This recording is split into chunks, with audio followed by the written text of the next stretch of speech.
Hello, hello, I'm Amanda with AB Adventures, and today we are diving into a really interesting, I guess you could call it a theory. It's something that I noticed while hunting down some animated movies, and this theory centers around Disney's 1989 Little Mermaid and an anime known as Hans Christian Andersen's Little Mermaid. This one in particular was made in 1975, long before Disney's version, and yet we notice some similarities between the two, even just taking a look at the intro to the film and the choices made for each scene. They look so like each other, and it's not just because they're underwater tales about mermaids, and you'll see it even more throughout our discussion. We'll look at both movies, especially the development of the Disney version, and I have to show you some of the similar scenes. So we're going to talk about that. Stick around, friends.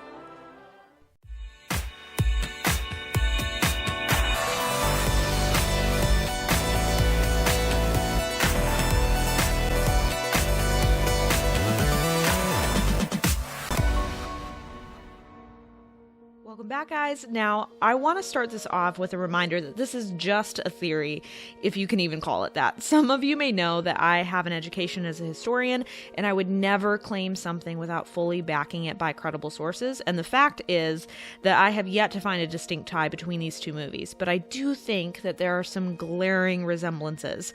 And I don't want to force an opinion or imply anything, so it doesn't hurt to just look at them objectively and throw some Disney history in there too, because I have to. So we are going to start with the Japanese version. It follows a story of Hans Christian Andersen's much more closely than the Disney version, without most of the morbid and gruesome parts. And the main character here is named Marina, and she's followed closely by her friend Fritz, kind of similar to Ariel's friend Flounder. And the story follows pretty closely to what we know as the tale until the end. Now, many people who have an issue with the Disney version say it's because Ariel acts pretty rebelliously and rashly without any consequences, and actually she gets everything that she wants in the end. That's not the case here. At the end of this movie, Marina cannot convince the prince that the raven-haired girl is not the one who saved him from the sea. Through some sacrifice from her sisters, Marina receives a dagger with the instructions to kill the prince, which will then return her to her mermaid form, and then she can live again in the sea. And Marina almost chooses to do just that, but ultimately she can't bring herself to do it, and instead she decides to wait for sunrise and the end of the sea witch's spell, where she will turn into sea foam per the conditions of the spell. So she throws the dagger into the sea, and of course, right before she is about to jump, the prince wakes up and then pieces together that she was the girl who saved him from the storm. But it's really too late. Much darker than Disney, am I right? There's this incredibly tragic and dramatic ending to her actually turning into sea foam and going up into the sky and kind of living this immortal life in the stars. And it's very, very dramatic. So again, quite different than the version that we know growing up on Disney. But let's go ahead and take a look at how Disney actually got into the development of their version of The Little Mermaid. Way back, somewhat at the beginning of the Disney company's start in animation, Walt Disney had actually planned to do Little Mermaid as a Fantasia-esque series. They had discussed some of the story together, putting a light framework around what they intended to create, and they actually had Kai Nielsen, the same artist behind the Night on Bald Mountain sequence, create some of the concept art for the segments. And Nielsen had this unique style, and it was truly gorgeous, that gave quite a lot of notable ideas to the project. It really set it apart. And you can see a lot of the vision here with the mermaid looking onto the palace and the ship. And Ron Clements, who is the co-director of the film along with John Musker, said they looked to this especially for the storm sequence for their film that they would eventually create. So this early project ended up on the back burner for years to come until the 80s. In the 80s, we find an almost obsolete animation department at Disney. I'm not kidding. Animation had actually been pushed off the main lot to warehouses, and executives were even considering cutting out the whole department. A studio that had been founded on animation with Snow White was now considered irrelevant and undesirable. I think there was kind of a lot of people thought they didn't make them anymore. I mean, I had several people would say, "Oh, they still do animation. They still make animated movies." So it was not our brightest moment at that time in the history.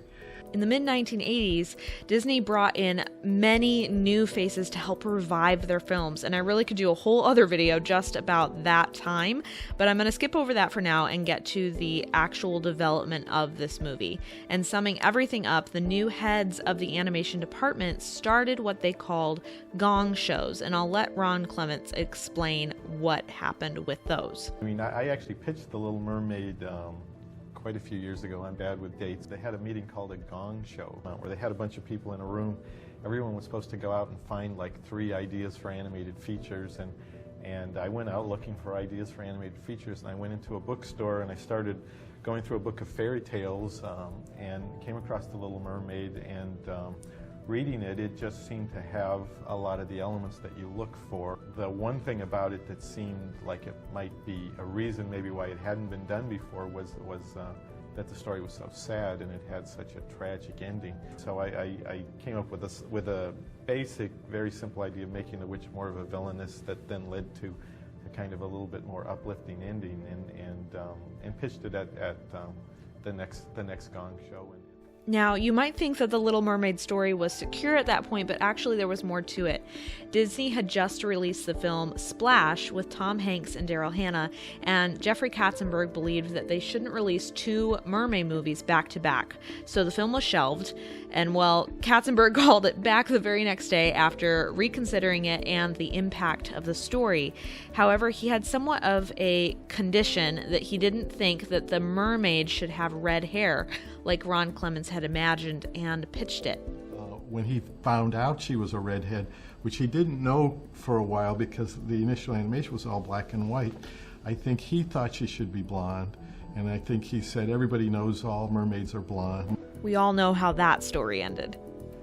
So let's look at some of the concept art at the beginning of the development for the 1989 film, starting with Ariel. And most of the concept art actually has her in a pretty similar light to what we know. Some slight differences happen over the course of time, but it isn't anything major. And Glenn Keane actually took on her animation fairly early in the process because he had such a clear vision for how he wanted to animate the character.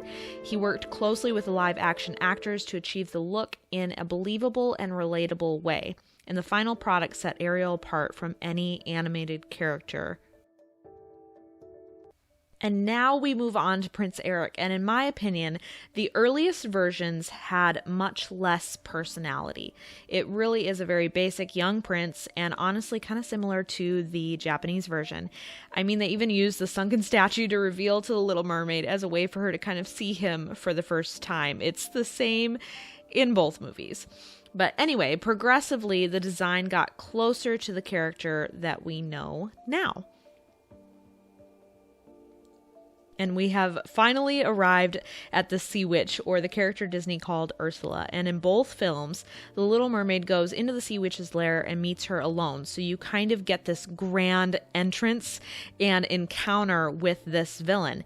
Now, in the Japanese anime, she almost looks like an enormous stingray. That's really the best that I can describe it. She has some elegant but also very pointed features in her face, and she's just this huge, sweeping creature under the sea. Disney had a completely different take on the Sea Witch, but it came through iteration after iteration, and it started off with something kind of comparable with big wing-like features out to the side, one tail somewhat like a mermaid with pointed features, but it then morphed into a little larger with more tentacles, where she actually took on more of a squid form. And many of the animators actually watched live footage of octopi in order to watch their movements and make Ursula kind of naturally dance during the Poor Unfortunate Souls sequence. Kind of clever, huh? This is the perfect time to segue into some of the overall similarities between the two films. This is the good stuff. I mentioned before how the endings between the two stories were very different. Now, the transformation of Ariel and Marina between mermaid to human had a different execution, but some similar imagery in the scenes. In the Disney production, Ariel transforms completely during Ursula's song, another genius work from Howard Ashman that so much story happens during his songs. And the point, though, is that Ariel gets her legs while still underwater. For Marina, the sea witch gave her a potion to drink should she decide to go through with her plan. So she swims up to the shore and drinks the potion, immediately gaining her legs.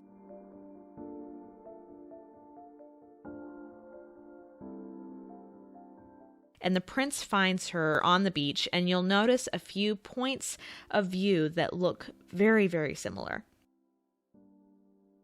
Overall, there are just multiple moments where the scenes look so incredibly similar, and it isn't just because these movies are driven by the same stories. They are just really, really close.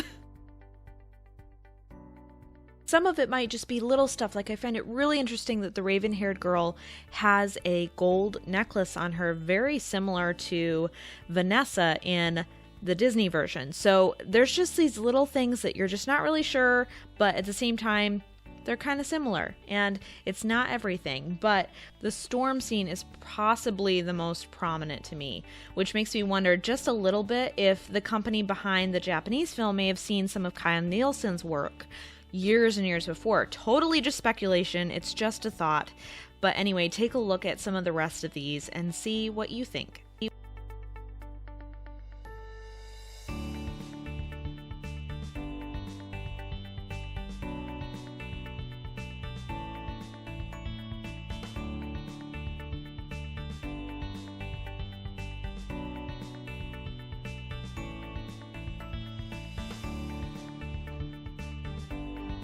There is no denying that some of these scenes are incredibly similar.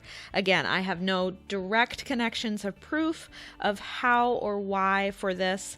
It is interesting to note, though, and I hope you enjoyed this comparison between the two. Perhaps it will even prompt you to watch the anime version, which was interesting.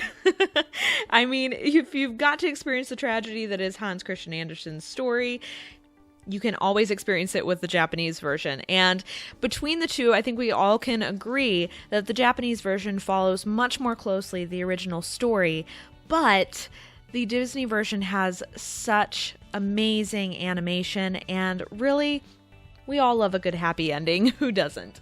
So thank you guys so much for watching. Be sure to subscribe if you enjoyed it and want to see more videos like this. We are sure planning on making more, and we will see you all in the flip-flop.